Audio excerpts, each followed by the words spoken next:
We are up and going here.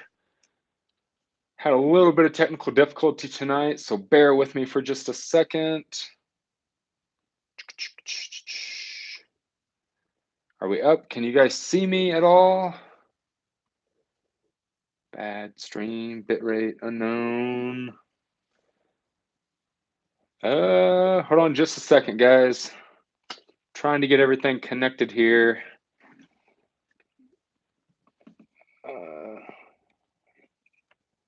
Let's see. If you guys can hear me, give me just a second. I'm having all kinds of technical difficulty here. I'm not really sure why, but can you guys see me? Ah, got it. Let's switch the camera around. Boom. How about that, folks? Man, all kinds of technical difficulties tonight. I apologize. So let me get this all situated. So the camera that is on my laptop is usually what I kind of do all my live streams on. And for some reason, got I downloaded like a software update for my laptop, for my Mac, and it just totally screwed with the system that I usually use to live broadcast. So I had to do it on my phone. So I'm using my laptop to hear or to see all your guys' questions, and then I'm using my phone as the camera. So this is a crazy, wacky setup that I have going on. So I'm just glad that you guys can see me. Everything looks okay. Everything looks good. Let me get this adjusted a little bit. All right. Actually, the broadcast is pretty clean. This is probably one of the best looking broadcasts that I've had. So, all right, guys. Well, welcome to my live Q&A. Hopefully everybody is good. Yeah, Leonidas says clarity is pretty sweet though. So, right on. Maybe I should start doing this more often. Maybe I should start using my phone as the camera. For some reason, Mac like refuses to put a really good camera on the damn MacBook Pro. So I'll start doing that. Seems like it's working better than normal. Yeah, it does. So again, welcome everybody. Because of how everything's set up, I can't really see how many of you are out there, but I'm glad you're all here with me. Trying to get centered up here for you. Um, and if you are new to Patreon, if you're new to my live Q&A, essentially how this works, it's pretty off the cuff. As you can tell, it's not very professional. We just kind of answer some questions as they come in. I like to start every Q&A off with a beer. Um, so the beer that I'm having tonight is not from Flagstaff, but it is from Arizona. It's from the Prescott Brewing Company. It's a liquid amber ale, something a little bit lighter. Haven't been drinking a whole lot of beer lately, so I've been trying to go with a little bit lighter beer. Usually I like some stronger stuff like a stout or some sort of a porter or IPA. So if you guys are having a beer tonight or some sort of a drink or tea or Coke or whatever you're having, cheers and welcome. So let's get the Q&A started off like we always do. I want to give you guys a little bit of an update on what I have going on, basically what I've been doing. As you guys have probably noticed, my videos over on Patreon, your guys' early viewings have been a little bit late. I have just been insanely busy lately with getting everything wrapped up for the film. As you guys seen, the film is going to premiere on February 17th here in Flagstaff, Arizona. We're going to have a big premiere. It's going to be a 4-hour event where I'm going to do a live Q&A. I'm going to do a Q&A with the director, the president of the Arizona Trail Association, Matt Nelson. We're going to release a beer that I'm actually collaborating with Arizona Wilderness Brewing Company down in Phoenix. The ATA is going to be there talking about the Arizona Trail. We're going to show the film, do the Q&A, do a meet and greet. It's going to be a big event. So we are looking to really pack the house. So for some reason, any of you guys out there that are patrons that are watching this right now, if you're in Arizona, if you're in the surrounding area, come out to the event. It's going to be really awesome. 100% of the proceeds from the film premiere go to the ATA. So I am not making a dollar off of the film. we're going to give all of the proceeds to the Arizona Trail Association to help them continue to maintain and build the trail. And then the beer that we're actually going to brew with them is going to be, they're going to donate 25% of every beer sale, whether it's on tap, whether it's in a can, because we are going to distribute it. They're going to give 25% back to the ATA. So pretty awesome. For me, it's just a big opportunity to kind of raise some awareness about trail work and about trail maintenance, give money back to the hiking community, just do something for the community. It's kind of always my big goal. It's what I really want to do over anything else, over being a YouTube star. I just really want to back the community, support the community, and keep it going for everybody to enjoy. In answer to the question from Jason, will I be streaming the event? No, I will not. So the premiere happens on February 17th, and then the following Monday. So February 17th is Monday. It's President's Day. The following Monday, I believe the 24th, it will be available for download on the outdoorevolution.com. So you'll be able to buy the film to watch it. You can either rent it. I think as of right now, you can either rent it or you can purchase it. And then 50% of every rental or purchase, 50% of every download will go to the Arizona Trail Association. And we'll basically do that for the life of the film. So that will be available. But no, the event is, you can only witness the event if you come to the premiere. And I didn't want to tell everybody just yet, but I will let you guys know, because you are my patrons and I love you, that I will probably be doing a showing in May, the first week of May in North Carolina. So, as some of you might know, I would think that you would know if you are following me over on Patreon, that starting on March 10th, I will be restarting the Appalachian Trail to rehike.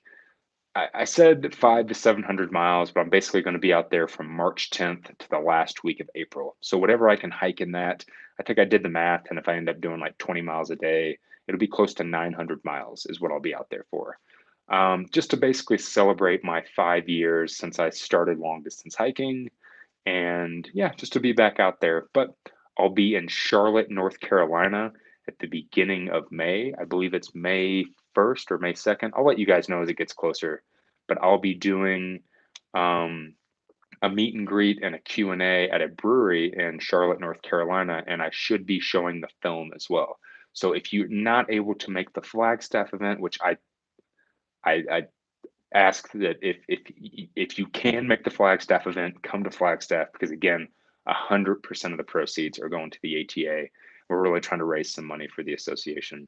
Come to that. But if you can't, say if you're on the East Coast and there's absolutely no way you can make it to Flagstaff, I will be on the East Coast in May, and I should be showing the film. I can't 100% guarantee that I'll be showing the film, but right now it's about a 90% chance that that will happen.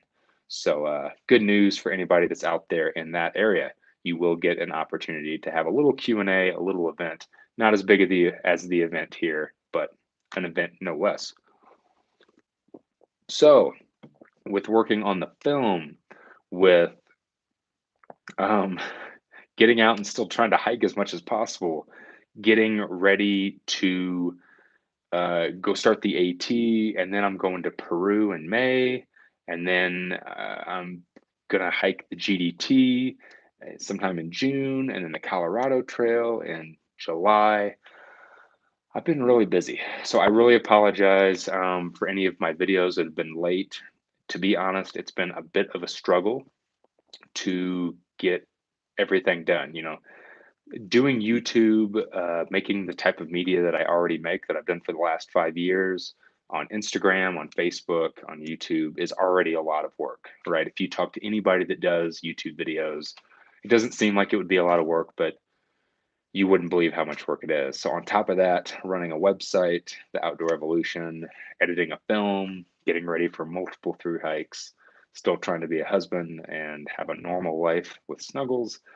I have been crazy busy, folks. So I'm trying my best. So I appreciate you all still supporting me and holding in there with me. Hopefully, my little gorilla videos that I've been doing for you here and there to kind of help fill that gap. I do want to make a quick announcement that if any of you that are watching the live Q&A right now, if any of you are level 4 and up patrons. So if one of your rewards includes a pack shakedown or helping to plan your hike, please send me a message and let me know when you want to do that. Um, there's a lot of you out there. I think I have now over 300 patrons. So there's a lot of you out there. I try to keep track as much as I possibly can with everyone's rewards, but it is quite a bit of work.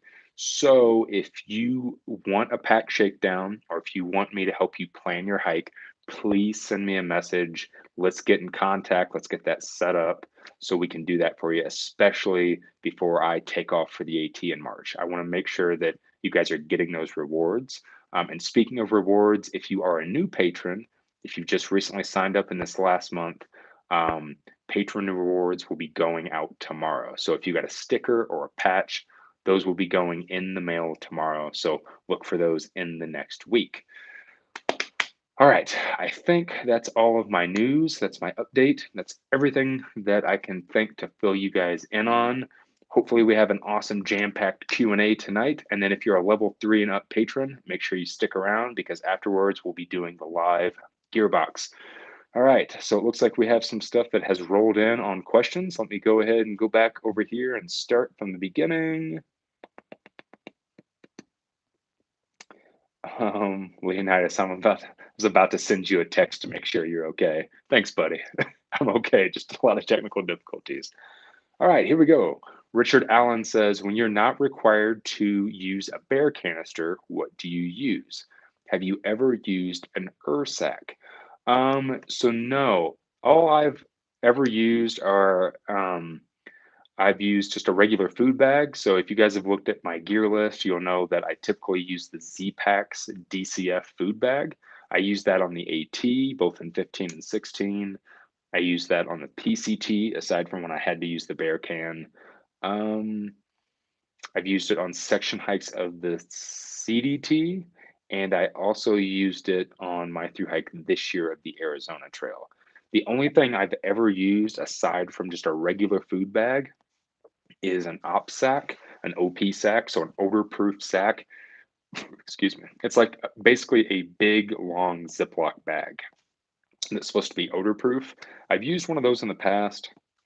They don't really last that long, so I don't use them a whole lot. But I have never used an Ursac. Excuse me. Whew, beer's getting me. I've never used an Ursac, and I've never used like one of those chainmail bags that you'll see a lot of people using. I've basically always used just a regular bear bag. If I'm doing desert hiking, I don't typically use a line to throw it up in a tree, just because, in my experience, I've never had a problem with critters getting my food. I'll typically take my food bag and I'll set it right outside of my tent. So if for some reason a mouse or something comes to get my food, it's not going to eat a hole in my tent. And because it's kind of close to the door of my tent, I can usually hear it and kind of get up and, shoo it away. But luckily, knock on wood, I've never had a problem with any big animal or anything trying to get my food. Now, on the AT, both in 15 and 16, I did use a bear line. So, same food bag, but used a rock bag and just a bear line and hung it up in a tree. And that's all I've ever done. I've never had a problem. I've never had a bear try to get my food. I've never had it try to take it out of a tree.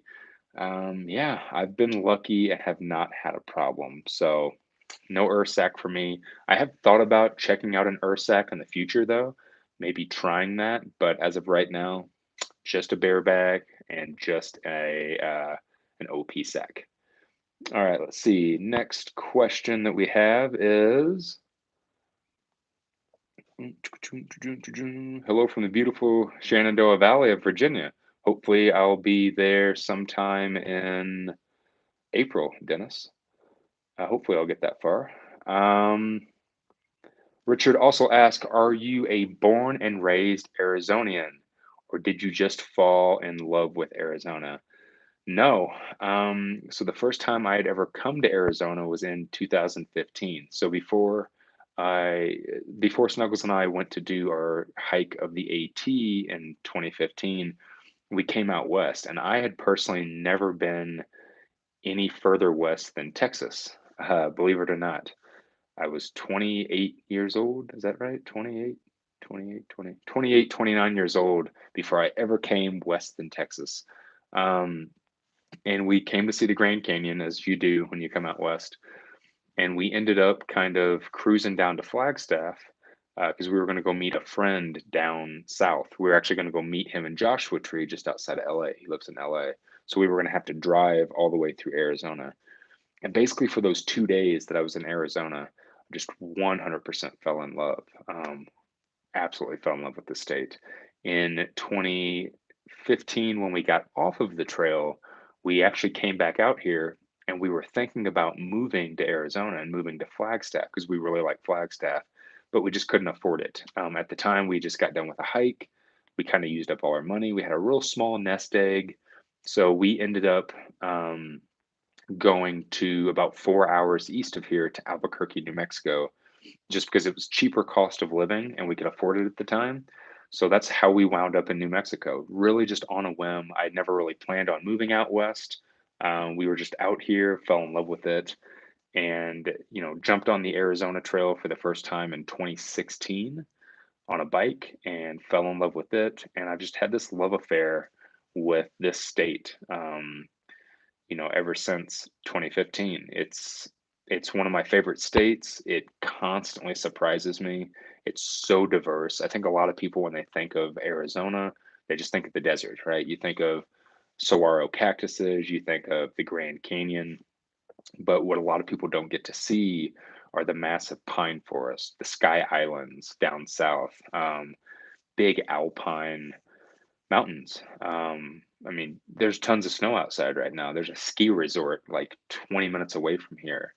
There is massive mountains in the state, amazing canyons, beautiful waterfalls, rivers, lakes. It's just this state continues to surprise the hell out of me. And I've now spent a lot of time in New Mexico, California, Utah, Arizona, and out of all those states that I've spent a lot of time in, I find that Arizona is tends to be the most diverse for the size, right? So, like I can drive from here down to Tucson, which is close to the border, in like 3.5 hours. So I can be at the border. I can be in Mexico in about 4 hours, maybe 4.5. So it's not that big of a state. I think it looks much bigger than it actually is. But just for the size of the state, man, it has surprised the hell out of me. And I'm just super in love with this state. Again, I can't get enough of it. I kind of got burnt out on New Mexico living there for 2.5 years. I spent a lot of time in California, in Southern California, around Joshua Tree. I love it out there, but I've definitely seen kind of all there is to be seen. But Arizona is yet to do that. And I've been here since 15. We spent a lot of time in Flagstaff. Even when we didn't live here, we spent a lot of time here. So, yeah, I'm not from Arizona, but I consider myself an Arizonian. So, yeah. All right. What is the next question? Dave says, pace yourself, bro. These people are patient. Nah, I can't pace myself. That's no fun. Brett says, my wife and I are headed to Tucson in April to do some day hiking and an overnight backpacking trip. Other than Saguaro National Park, what spots are good around Tucson to do an overnight? Oh, so many good places around Tucson to do an overnight. I would suggest somewhere in the Rincon Mountains, which is basically where Saguaro is, but you have Saguaro National Park, which is really not that big. But Saguaro National Park basically sits around and up Mount Mica. So doing any hiking up Mount Mica, it's some hard hiking, but doing basically that section of the Arizona Trail that starts at Saguaro National Park, goes up Mount Mica, then comes back down the other side before it starts going up Mount Lemon. Phenomenal, beautiful section of the trail. Going up the Catalina Highway and going towards Summer Haven, which is where Mount Lemon is. Sabino Canyon is beautiful hiking, again, on the Arizona Trail. If you go just south of Tucson, towards Patagonia and towards Vail, between Vail and Patagonia. All of that hiking in there is absolutely gorgeous, gorgeous mountains. You get a little bit of forest, you get a little bit of desert. You kind of get this mix of all these different micro. What's the word I'm looking for here? Micro environments, kind of all in one. They're called the Sky Islands.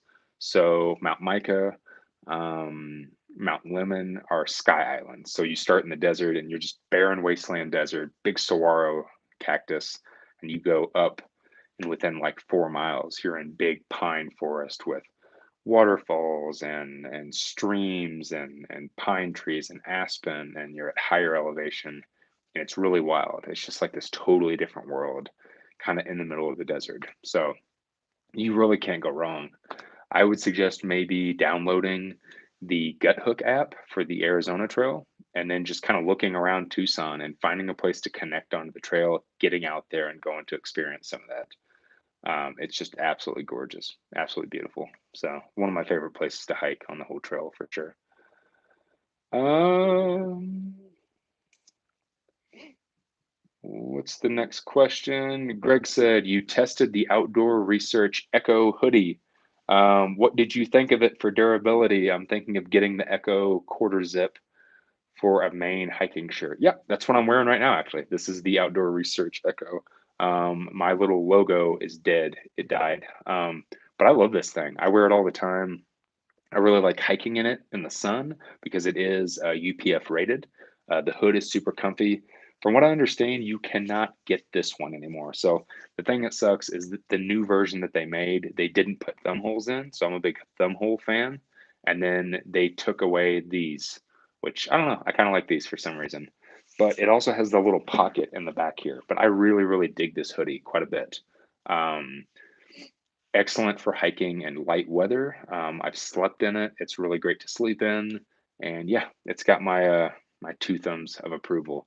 If you can get one of the, I think it's a 2017 model. If you can get a 2018 model. If you can get the 2018 model, get this one over the new one because I have checked out the new one and it's good, but having those thumb holes, having that little pocket in the back, and just the overall cut, the fit of it, I think tends to be a little bit better.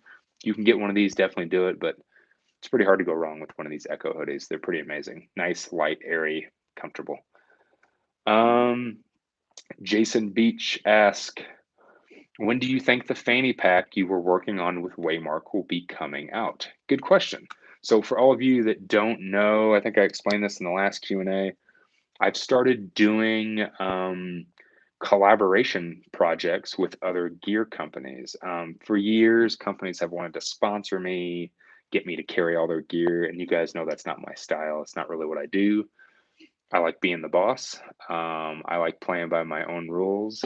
So I decided that, I won't let companies sponsor me, but one thing that I can do is collaborate with them.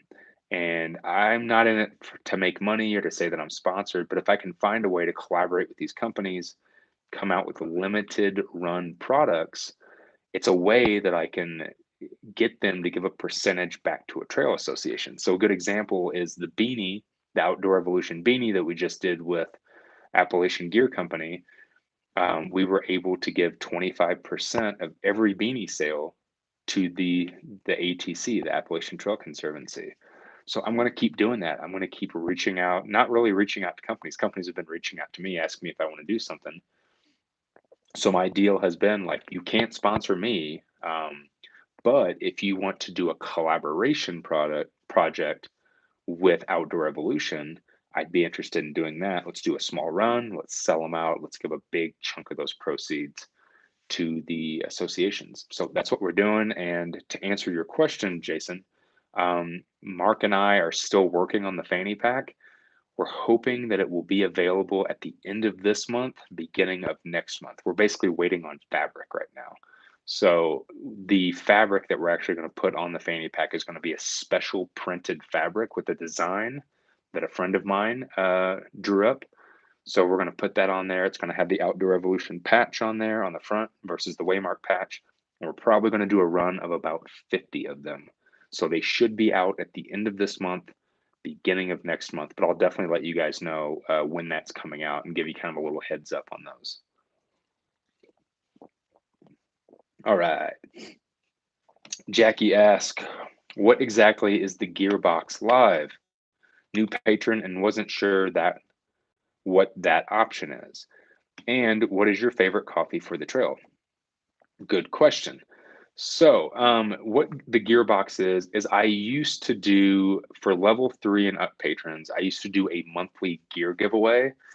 Patreon said, no, I cannot give away gear because if I give away gear, they consider that gambling because you're buying an entry into a giveaway. So instead, my wife, that is much smarter than I am, came up with an idea of being like, well, you're a gear geek. A lot of people that watch your videos are gear geeks.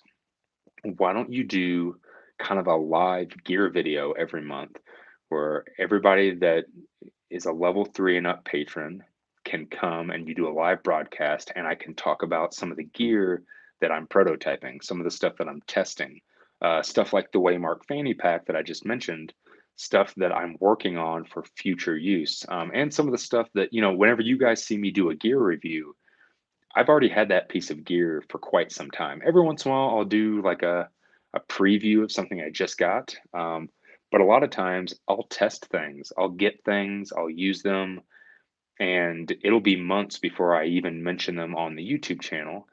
Or there's some stuff that I get and I use and I don't really like. I don't really think that it would be beneficial to tell you guys about it. Um, because I'm not a big fan of just like, I don't want to do a review where I'm just totally dogging something, be like, oh, this is a piece of crap. So it gives everybody a chance to see some of the new stuff that I'm working with, some of the new stuff that I've recently got, some of the new stuff that people have sent to me. So, like a good example is for tonight's Gearbox, I have a handful of new pieces of gear that I'm testing out, some new things that I'm working on with a certain company that I'm going to be prototyping and being able to use out on the AT and the GDT and the CT.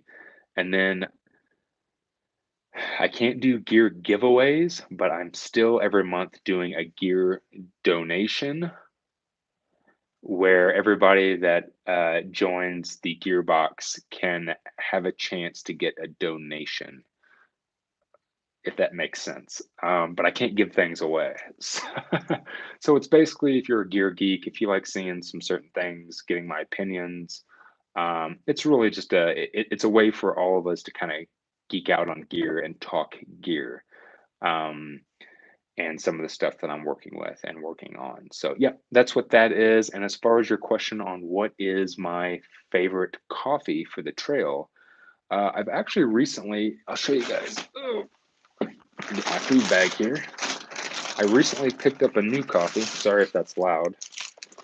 I recently picked up some new coffee. I've been just kind of, I'm always looking for a good instant coffee to drink on the trail because, sometimes I drink it cold. Sometimes I'll throw it just in a water bottle and shake it up when it's cold. And sometimes, like what I'm doing this year, is I'll be carrying a stove again, so I'll be making hot coffee, but I'm always looking for a good coffee.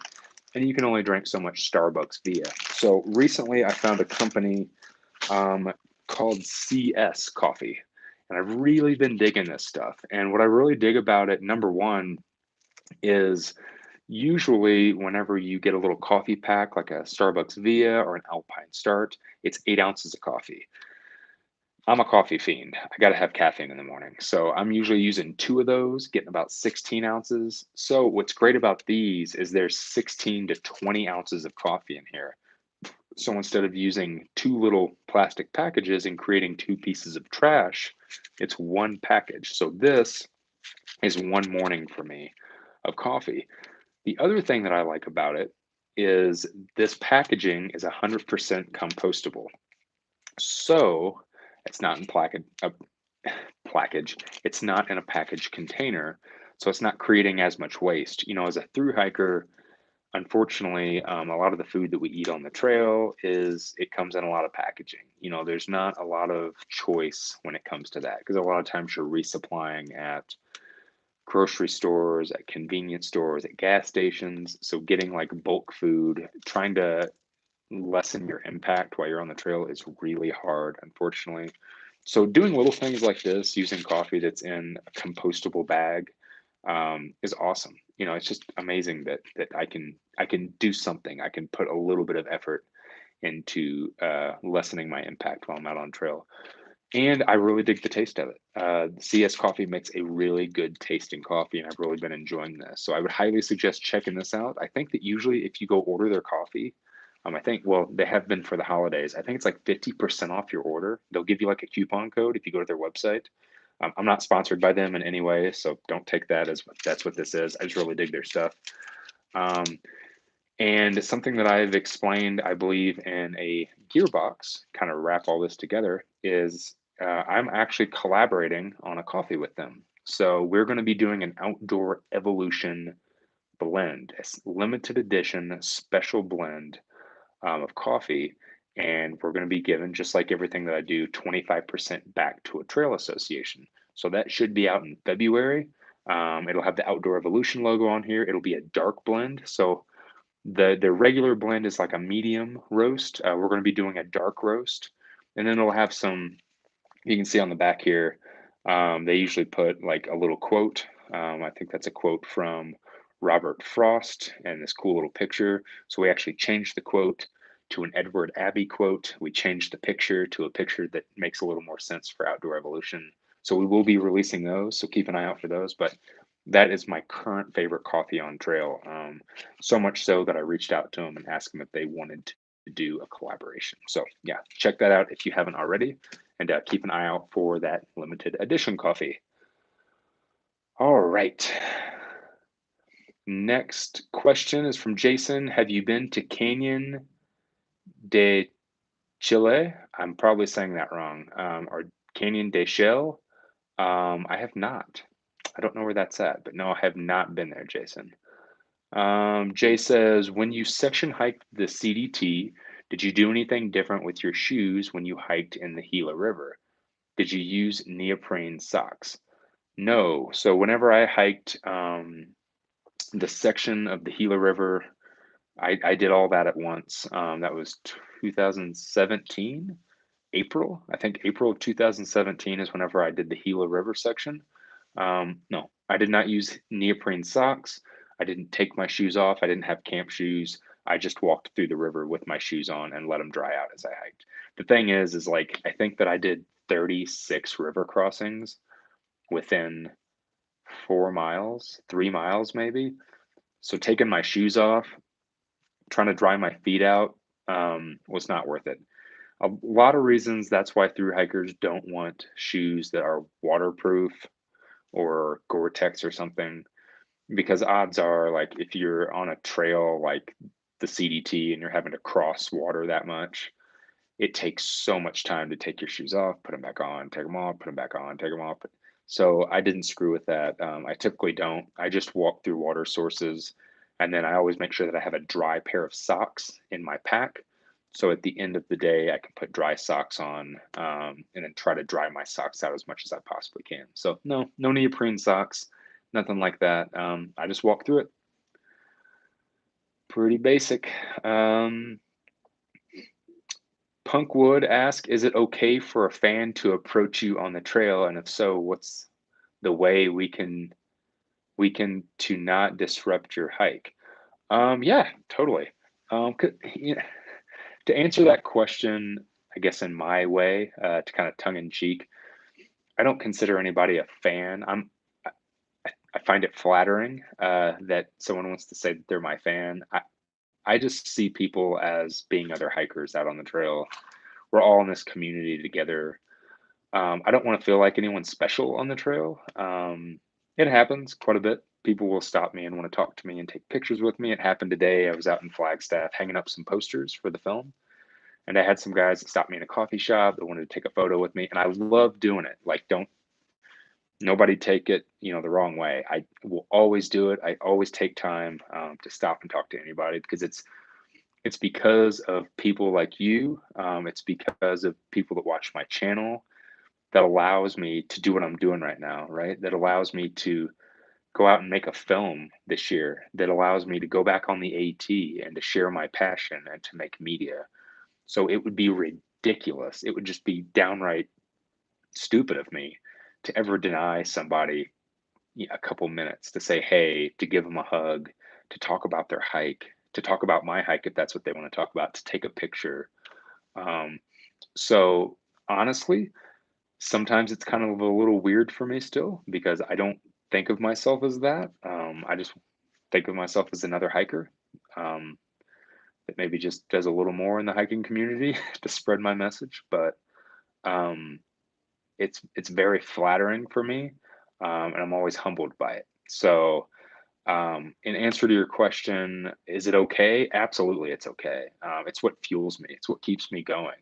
Every time someone sends me an email or leaves a comment, or every time I log into Patreon and I see that I have somebody new that's following and supporting me, that's what keeps me doing it. I mean, that's what inspires me. I'm busy trying to create things to inspire you, but what inspires me is you guys. You guys are what inspires me. You're what keeps me going. You're what makes me want to make a video every week. You guys are what makes me want to shoot a film, makes me want to collaborate with a company and, give money back to a trail association. So yeah, 100% it's okay. No question about it. I love it and it keeps me going. So I guess not to get too sappy there for a second, but thank you guys so much. I really appreciate everything that everybody thinks of me, whether it's good or bad, and your support for me. And I really appreciate it. Thank you. Um, and as far as disrupting my hike, you're not disrupting my hike. Again, you're giving me a little motivation to keep on going that day. So please say hi to me. Please stop and talk about my hike or your hike. Please. That's what I live for. Um, Andrew says, "What are your favorite hikes around Flagstaff? Have you hiked up Mount Humphreys before?" Yes, I've done Humphreys. I'm actually thinking about doing a winter ascent. We'll see what happens in the next month. I'm really busy, but I'd love to get some snowshoes, crampons, and an ice axe and go climb right now because it's crazy snowy up there. Sounds fun. I hate the snow, but I'm always willing to get out and play in it. Some of my favorite hikes to do around Flagstaff are obviously on the Arizona Trail. I mean, I spend a lot of time on this trail. It's amazing because it cuts right through Flag. And in my opinion, it goes up some of the best parts around Flag. I mean, it goes up into the San Franciscos. You go up by Aspen Corner, Snowbowl, you drop back down into the Inner Basin. So all of that's amazing. I'd say that some of my favorite hiking around Flagstaff is out in the Inner Basin. That's what most people call it. It's just north of Humphreys.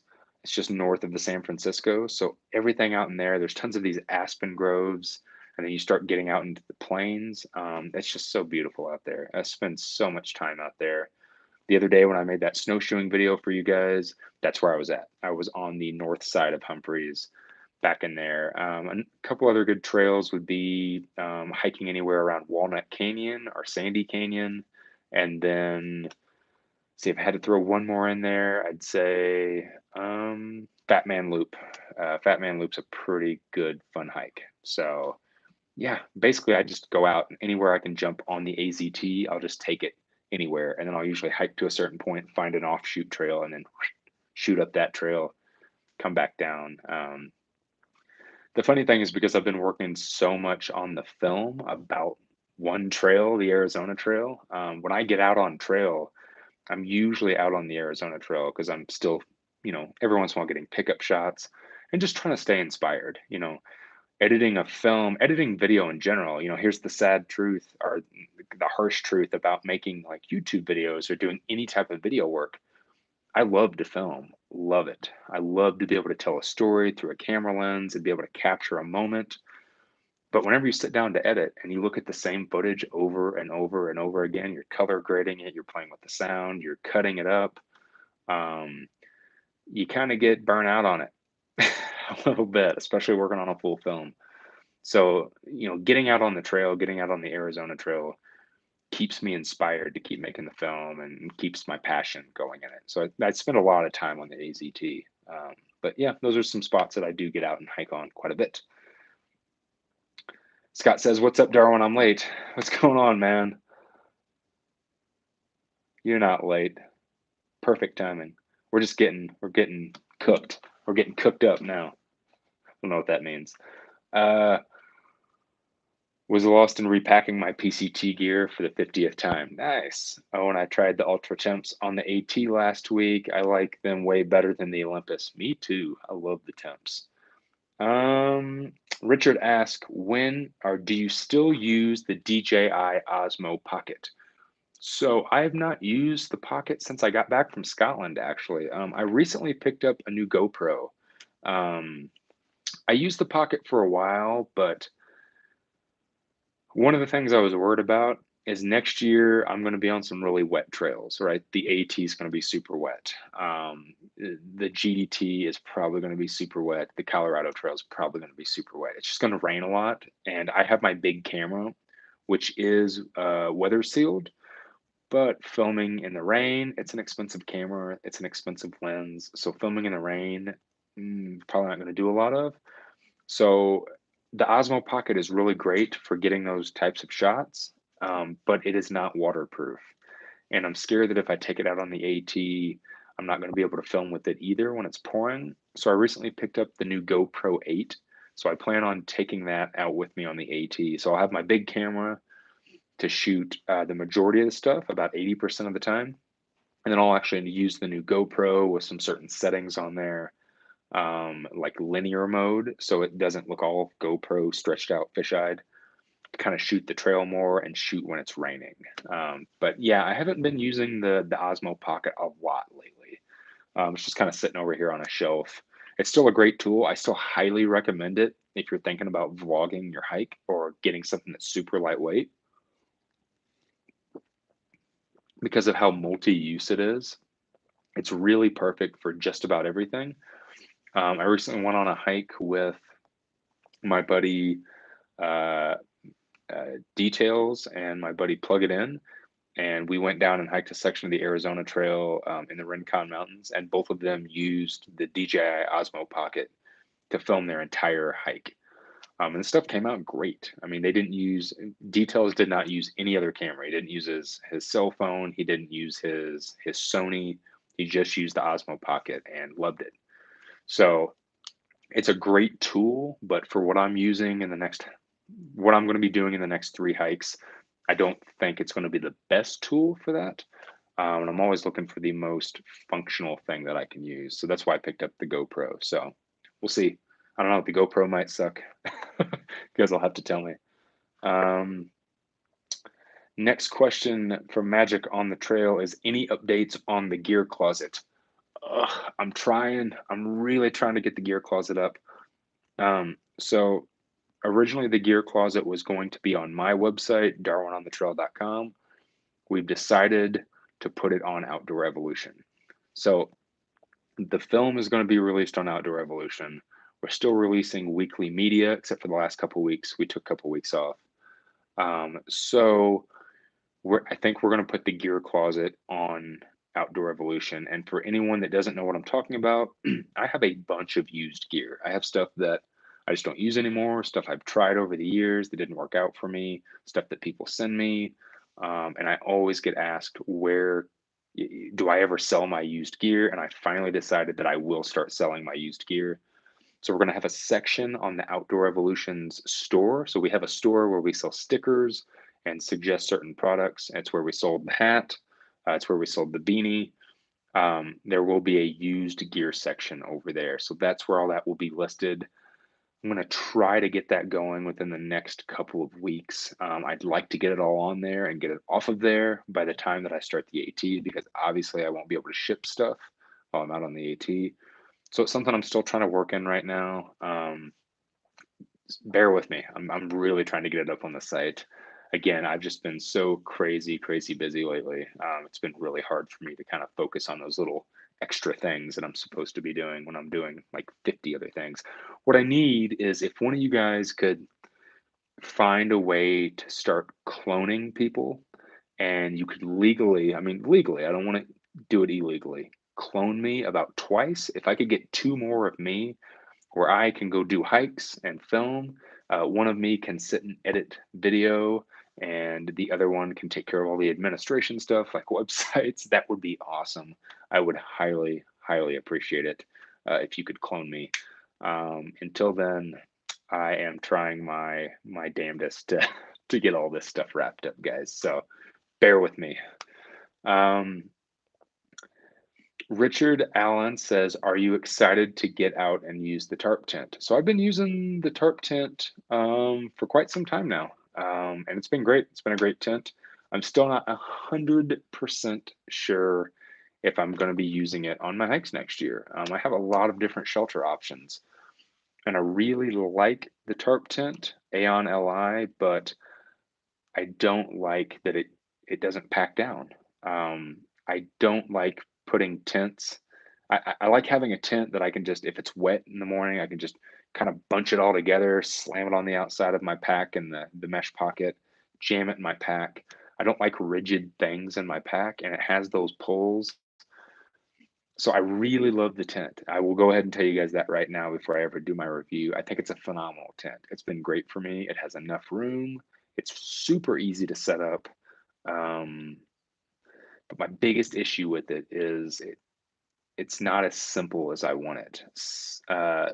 Simplicity is a big thing for me on hikes. So going out and doing a weekend trip, not as big of a deal. Going out and doing a section hike, not as big of a deal. But when I have to set something up every single day, set it up, tear it down, set it up, tear it down for months on end, I want the most simplistic piece of gear I can possibly get. I made a video a couple weeks ago called Ultralight Backpacking. It's not about the weight, where I talked about the simplicity of gear. And that's number one for me.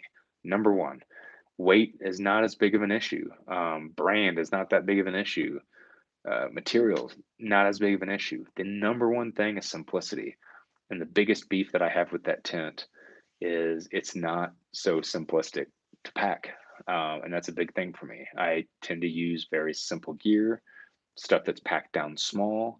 I want to take up minimal room because I carry extra camera equipment. I eat a lot when I'm on trail. I try to eat a lot. So the more room I can get for food and water and camera equipment is what I want. So if that means like taking something that's more simplistic, um, that doesn't have as many bells and whistles on it, I'm going to do it every single time. So right now, I'm still kind of up in the air on which tent I want to take. I might be, I can't remember if you are level 3 and up, but I will be talking a little bit about another shelter option tonight in the Gearbox. I'm not trying to tell everybody to go sign up for the Gearbox. I'm just saying for anyone that wants to know further on that, I will, and I can tell you in the next month, I'll be making a video on YouTube talking about my shelter situation and whether I'm going to take that or not. I'm going to be doing a big three video and talking about my big three for the year. But tonight, I'm going to talk about that a little bit in the Gearbox. So if you are a level 3 and up patron, you will get a preview of that. But yeah, it's a great tent. Again, awesome tent, very well made. I'd go as far as saying that I think that it is more well made than any Z-Pax tent I've ever owned, as far as the quality, the stitching, um, the thought that went into the design. Henry Shire makes phenomenal tents, phenomenal. But again, for me, like you can have all these great things, but if it can't be simple, if it can't be something that I don't have to be aggravated with every day, that's something that kind of sways me away from it. So we'll see. We'll see what's going on, but I still highly suggest that tent. Um, late to the Darwin party. Welcome, Christine. Leo says, you still considering doing 20s from the start of the AT? Wondering if we will run into each other. Yeah, so my plan now is to basically probably average around 20. I'm not going to blow it out like I usually do on hikes. I'm not going to be doing like 30s and stuff. Day one, I'll probably do 15 miles.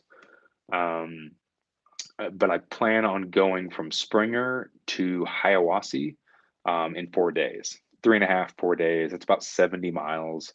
So I think if I can do 15 the first day to get my legs back adjusted to that type of hiking, and then kind of cruise a good 30 every day, because you know me, Leo, I hike. I like to hike all day. Like I can't stand stopping early. I like to hike. If I'm out there, I'm there to hike. So yeah, I think about 20s is what I'm going to end up being doing, and that's why I figured that if I start on March 10th, I'm going to be off the trail by second to last day of April. Um, I think that puts me at about a little over 900 miles. So that should get me right there towards the Shenandoahs. That's what I'm thinking. That's the plan. So we'll see what happens, but yeah, hopefully we can do some hiking, buddy. Um, Somebody said, "Is it instant?" I believe you're talking about the coffee. Yes, Dave, it is instant coffee. Can you hear it? Instant coffee, and pretty damn good instant coffee too. All right. Next question. Do you have a time frame for the coffee? Again, first week of February. I'm going to be doing a lot in February. If you guys haven't grabbed that yet. Um, and yeah, so February should be when we're going to release the dark roast of the coffee. Let's see. Next question. You need to go to Canyon de Shelly, pronounce Shea. Oh, Canyon de Shea. Um, it's in Chinle, Arizona. Never heard of it. Just about an hour from you, and is as beautiful as the Grand Canyon. Yeah, I'll have to check it out. My question for you is: have you been to the Gila Canyon that is between Kearney and Picket Post? Because that I think is one of the most beautiful canyons in Arizona. Personally, I've also spent quite a bit of time there. Jackie says, just ordered from CS Coffee and the 50% off still works. Sweet. Magic on the Trail says, GoPro 8 is great, but GoPro keeps sending me notices for the media and display mods. But the GoPro 8 has good sound. Good to know. I've been playing with it a little bit, but haven't done a whole lot with it just yet. I just got it. They had a sale on one. B&H had a sale for Christmas, so that was my Christmas present to myself. I've got a GoPro, so I haven't had a GoPro in forever. RJ says, I'm currently wearing the Embrace the Suck shirt. It's a great conversation starter. Sweet. Thanks, man. Magic says, if we cloned you, the other two would want to hike too. We like maybe clone a version of me that didn't have legs. That sounds really demented and weird, but maybe if they just had like nubs, if they didn't have legs at all. I shouldn't say that. Yeah, that might be better. Ooh, maybe they just have chairs. Like the bottom half, upper half is me. So you get the heart and the brain, but the bottom half is just like a rowy chair. So they can either sit at a computer and edit. That's demented, man. I shouldn't be saying stuff like that. Excuse me. Michael Keaton did it. Yeah, Michael Keaton does everything. He's also Batman, damn it. If I could figure out a way to be Batman, that would be all right. Not my favorite Batman, though. Not my favorite Batman. I'm a big Batman fan. I've been since I've been a kid, but Michael Keaton's Batman. I don't like Tim Burton. So I don't know where that went. Oh, yeah, we were talking about Michael Keaton and cloning. All right. What do you think is a better alternative to the Aeon Li? I don't, for me, I don't know. That's what I'm still trying to figure out right now. So my problem I'm having with the Plexamed is it doesn't feel long enough for me. The problem that I'm having with the Aeon Li is it's too complicated as far as packing it down. So I don't know. I've honestly thought about going to a tarp. I have my Hexamed pocket tarp that I really dig. I wish it was a little bit longer.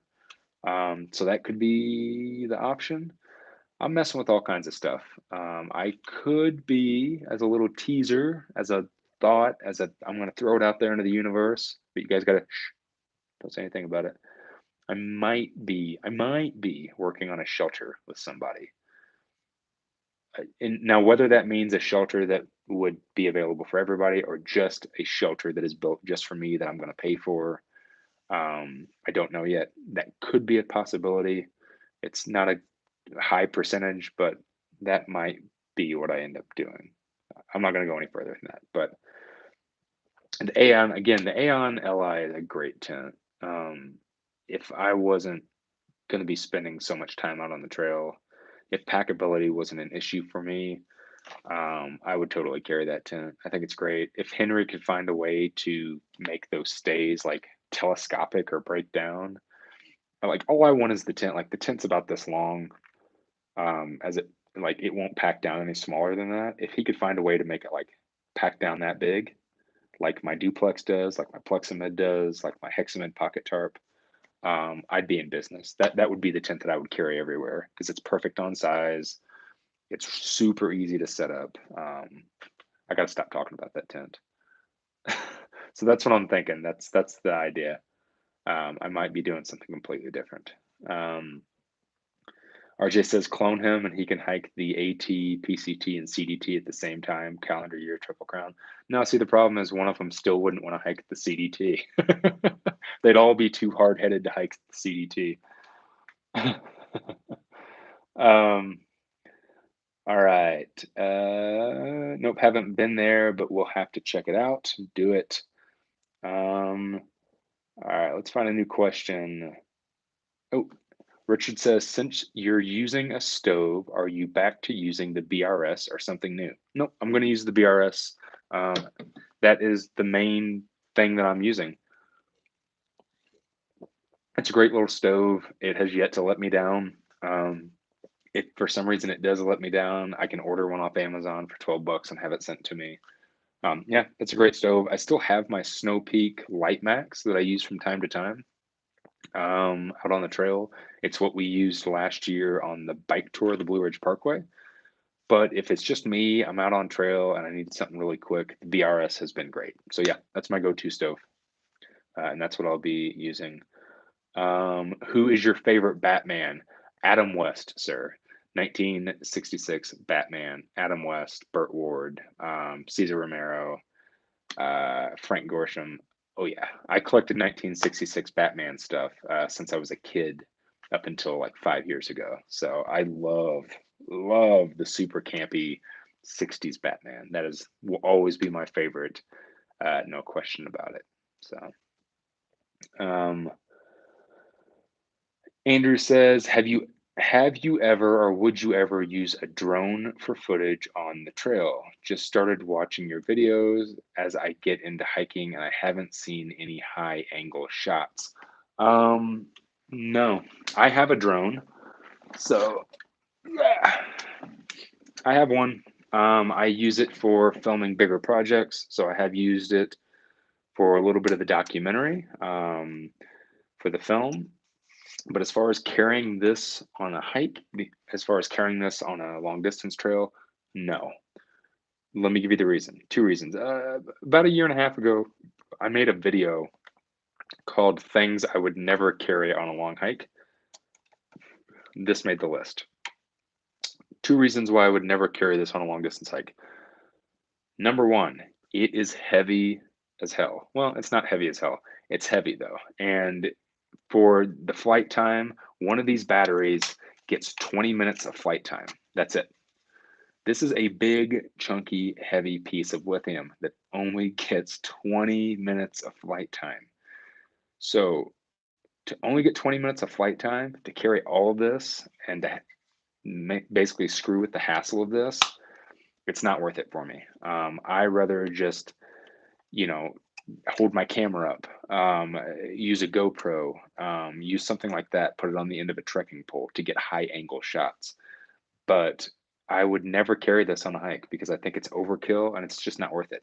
Now, for some reason, they could make this battery last for like 3 hours, 4 hours of filming. I might consider taking this every once in a while. And the second reason that I would never carry this on a hike is because it annoys the hell out of everybody. I have a drone. I can fly a drone. I have flown one quite a bit.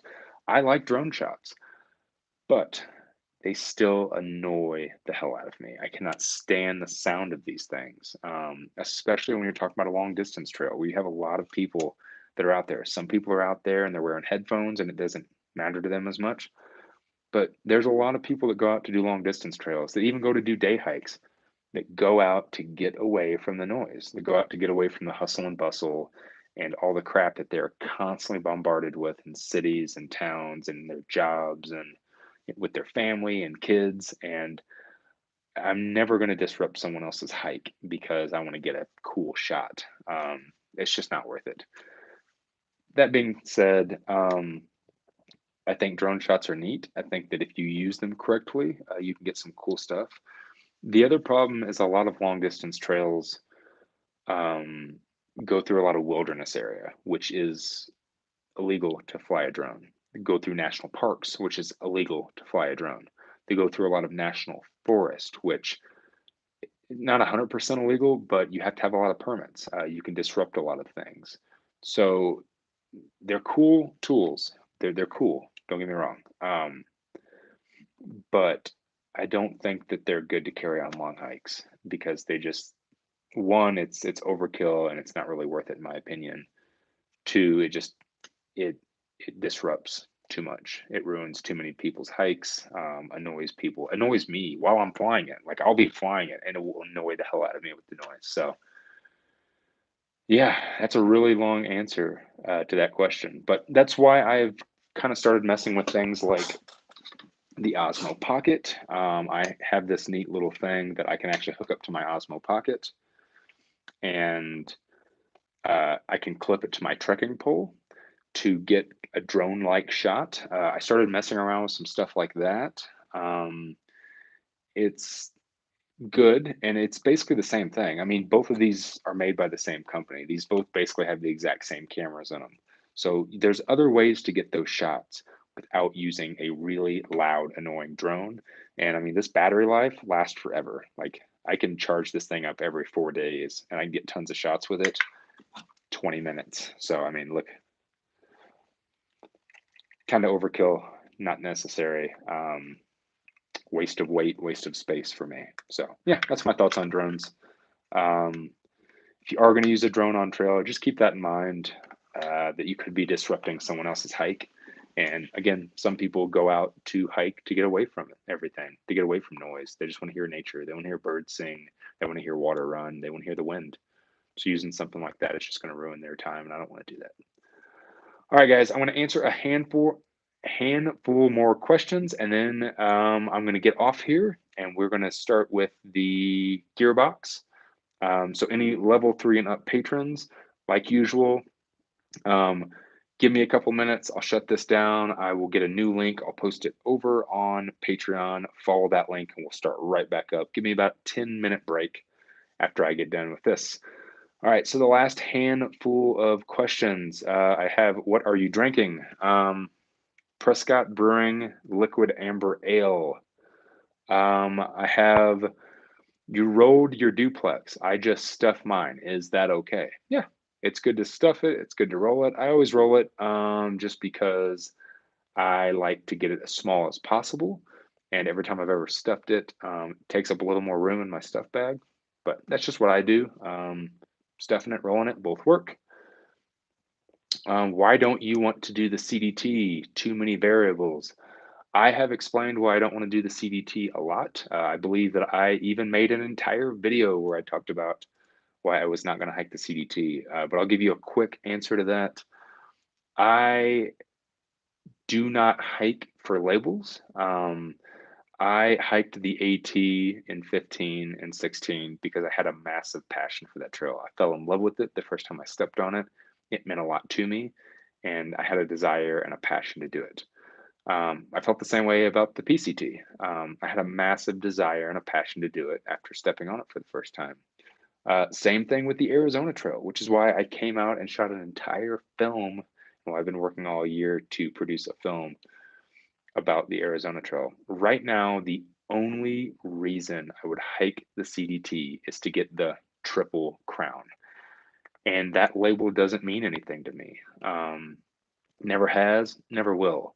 I think it's cool that people want to go out and get that title. I think that if that means something to you, um, that is it.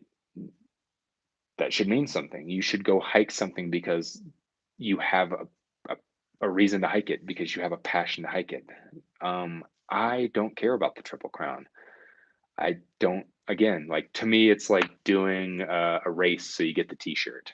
It's like going to a concert and buying the t-shirt of the band that you went to see with all the tour dates on the back so you could tell someone that you went to go see them. That's not why I do things. I do things because I have a passion. I've spent quite a bit of time on the CDT. I lived in New Mexico for 2.5 years. I've hiked basically all of New Mexico of the CDT. And every time that I've been out there, it's fun. It's a fun hike. I just haven't found the passion for it. My heart's not in it. And I don't want to do something if my heart is not in it. It's just not worth it for me. So that's why right now I have no desire. It's not to say I'll never through hike it. Because one of these days I could get the passion for it. It could make sense to me and I'll go out and hike it. But right now, I rather focus on bringing attention to smaller trails, helping trail associations, um, raising money for nonprofits, making media that inspires people. And I just don't feel like that's in the CDT for me right now. It's in everything else that I have my heart in and my passion right now. So hopefully that wasn't too deep. Hopefully that wasn't too sappy. But yeah, that is the reason why I'm not hiking the CDT. All right, guys, I'm going to answer 2 more questions and I'm going to get off here and move on to the next thing.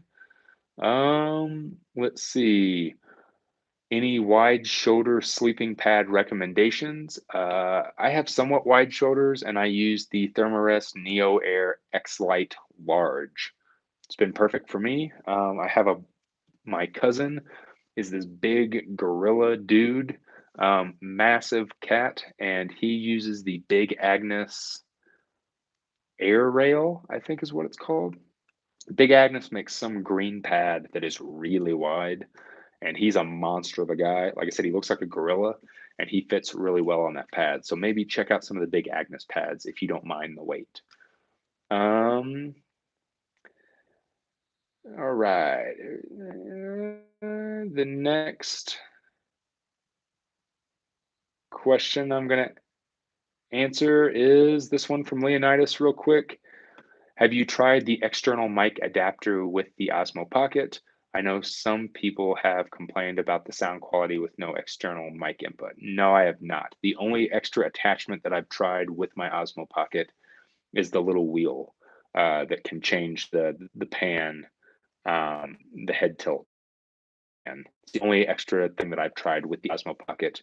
But Details was thinking about picking up the external mic jack because he's heard really good things about it. So I haven't personally reached into any of the attachments with this yet, but eventually I will, good sir.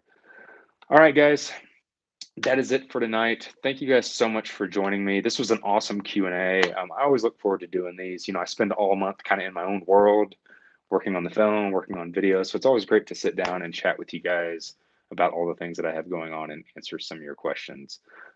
Thank you so much for all of your support. Thanks for continuing. If you're new, thanks for signing up. Rewards will be in the mail tomorrow.